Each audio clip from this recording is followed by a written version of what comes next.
La Grande-Bretagne s'est réveillée à la nouvelle non pas d'un autre signe d'espoir, mais d'une véritable étape importante. Le vaccin BioNTech de Pfizer, mis au point en un temps record, a été approuvé pour un usage public à compter de maintenant.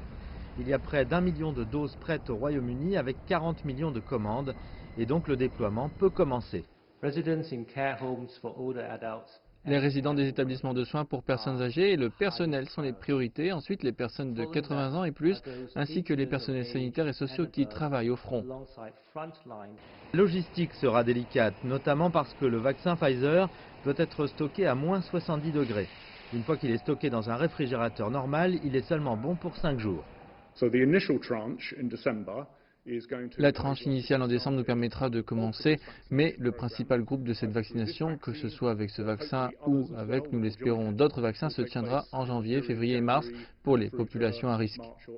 Être premier et être prêt, c'est pour un gouvernement soumis à des pressions considérables un moment de célébration. Il y a des défis logistiques immenses. Le vaccin doit être stocké à moins 70 degrés et chaque personne doit recevoir 2 injections à 3 semaines d'intervalle. Donc cela prendra plusieurs mois, c'est inévitable avant que tous les plus vulnérables soient protégés. Des mois longs et froids, donc il est vital, alors que nous célébrons cette avancée scientifique, de ne pas se complaire dans un optimisme exagéré et de ne pas sombrer dans un sentiment naïf que la bataille est terminée. Elle n'est pas terminée. Mais la question de la distribution reste cruciale. Les organismes de réglementation disent qu'ils ont été minutieux et que la communauté scientifique est d'accord. Là où le temps a été gagné, c'est en fait dans la rationalisation de l'ensemble du processus depuis le début de la recherche et du développement. Les choses qui auraient été faites dans l'ordre ont été faites dans un sens qui se chevauche.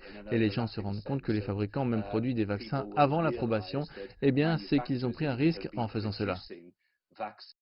L'Union européenne s'interroge toutefois sur la vitesse du Royaume-Uni, suggérant que le régulateur de l'UE pourrait prendre plus longtemps. Mais parler au public et les réservations sont un succès. Je ne sais pas, évidemment, beaucoup de médicaments sortent assez rapidement, mais nous avons généralement pas mal d'années pour les tester avant de les donner au grand public. Nous avons certainement besoin d'un vaccin. Je peux comprendre les préoccupations des gens à ce sujet à cause de la précipitation, mais c'est à ça que servent les essais. Mais les experts sont clairs, c'est peut-être le premier, mais le monde a besoin d'autant de vaccins qu'il peut obtenir. Donc s'il s'agit d'une nouvelle phase, c'est un bon début.